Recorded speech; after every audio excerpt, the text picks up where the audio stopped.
ये भारतीय जनता पार्टी तिरंगा के साथ दंगा भी फैला सकती है।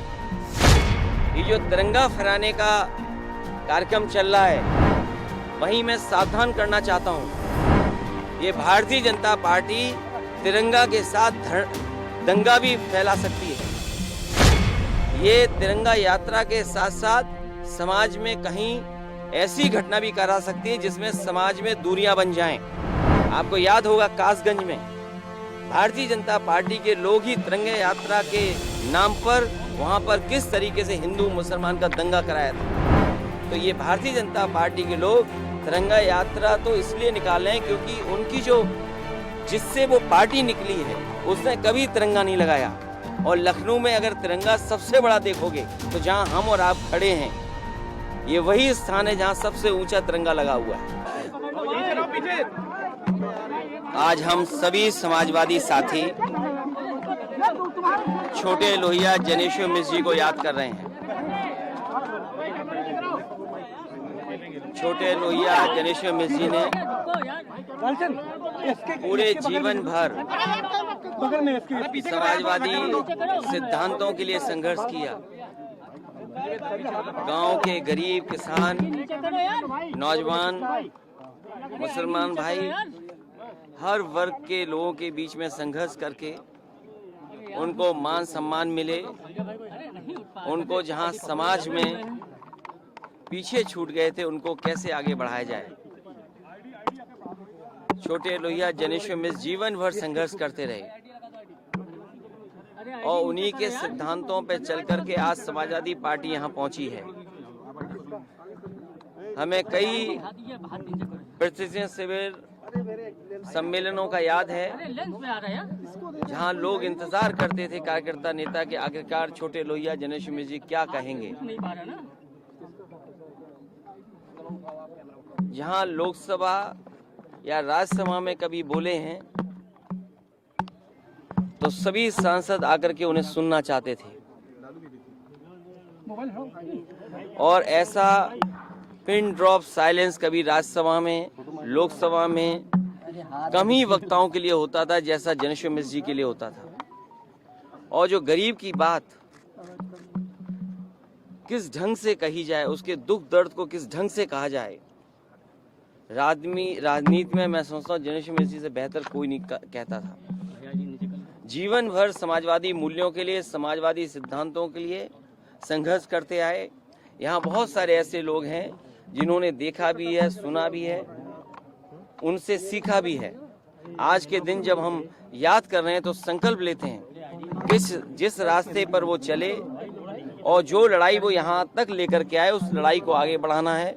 समाजवादी सिद्धांतों को, मूल्यों को जनता तक पहुँचा करके जनता को जोड़ने का काम करेगी समाजवादी। मुझे याद आ रहा है कि बनारस के लोग बताते थे कि सरकार के लोग जेल में 2-2 घंटे बैठते थे। सरकार के लोग जेल में 3-3 घंटे बैठते थे बनारस में। तो स्वाभाविक है, और ये तो हाई कोर्ट का और कोर्ट का फैसला है, तो कोर्ट का फैसला तो सबको मानना ही पड़ेगा। सर एक सवाल और है, जिस तरह से हर घर तिरंगा अभियान चल रहा है, आजादी का अमृत महोत्सव बनाकर सबने अपनी प्रोफाइल पिक्चर चेंज कर ली है, प्रधानमंत्री ने भी करी है, सबने करी है, लेकिन संघ संचालक मोहन भागवत या आरएसएस की अभी भी प्रोफाइल पिक्चर नहीं चेंज हुई है। पूरे देश को ये बात समझनी चाहिए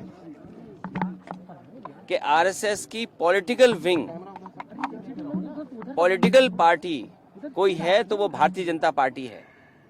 आरएसएस की political wing Bharatiya Janata party है और उन्होंने आज अगर झंडा नहीं लगाया है, अगर उनका इतिहास उठा करके देखेंगे, वर्षों वर्ष उन्होंने भारत का झंडा अपने स्थान पर नहीं लगाया है। अखिलेश जी, इस पर केशव मौर्य जी का कहना है कि जो आरएसएस है वो राष्ट्रीय पर्व पर झंडा लगाता है। उन्होंने तो आपके लिए कहा है कि 1 महीना वो भी शाखा ज्वाइन करे तो उन्हें पता चलेगा वहाँ का। देखिए, बीजेपी के लोग हमेशा बांट करके राज करते हैं। वो जानते हैं कि डिप्टी सीएम को आगे करने का मतलब है कि वो पिछड़े हैं, उसका लाभ उठा रही है बीजेपी। और वो ये भूल जाते हैं कि सबसे ज्यादा अगर किसी के साथ धोखा हुआ है भारतीय जनता पार्टी की सरकार में तो पिछड़े, दलित और खासकर मुसलमान भाइयों के साथ। और आज के दिन जब हम जनेश्वर मिश्र जी को याद कर रहे हैं तो वही पुरानी समाजवादी लड़ाई जिसको नेताजी और तमाम समाजवादी लोग कहते रहे हैं कि देश में जाति जनगणना होनी चाहिए। हम समाजवादी लोग आज जब छोटे लोहिया को याद कर रहे हैं तो ये भी संकल्प लेते हैं कि आने वाले समय में जाति जनगणना का काम कैसे हो, उसको कैसे आगे बढ़ाया जाए और जब कभी भी सरकार बनेगी तो जाति जनगणना कराई जाएगी। और इसके साथ साथ ये जो तिरंगा फहराने का कार्यक्रम चल रहा है वहीं मैं सावधान करना चाहता हूं, ये भारतीय जनता पार्टी तिरंगा के साथ दंगा भी फैला सकती है। ये तिरंगा यात्रा के साथ साथ समाज में कहीं ऐसी घटना भी करा सकती है जिसमें समाज में दूरियां बन जाएं। आपको याद होगा कासगंज में भारतीय जनता पार्टी के लोग ही तिरंगा यात्रा के नाम पर वहां पर किस तरीके से हिंदू मुसलमान का दंगा कराया था। तो ये भारतीय जनता पार्टी के लोग तिरंगा यात्रा तो इसलिए निकाल रहे हैं क्योंकि उनकी जो जिससे वो पार्टी निकली है उसने कभी तिरंगा नहीं लगाया। और लखनऊ में अगर तिरंगा सबसे बड़ा देखोगे तो जहां हम और आप खड़े हैं ये वही स्थान है जहां सबसे ऊंचा तिरंगा लगा हुआ है। समाजवादियों ने एक जगह तिरंगा नहीं लगाया है। ये राष्ट्र का तिरंगा झंडा समाजवादियों ने जहां जनेश्वर मिश्र पार्क में लगाया है वहीं और जगह भी लगाए हैं। भारतीय जनता पार्टी के लोग तो केवल धोखा देने का काम करते हैं। और जब देश में इतनी महंगाई हो तो महंगाई कम करने के लिए क्या फैसला है?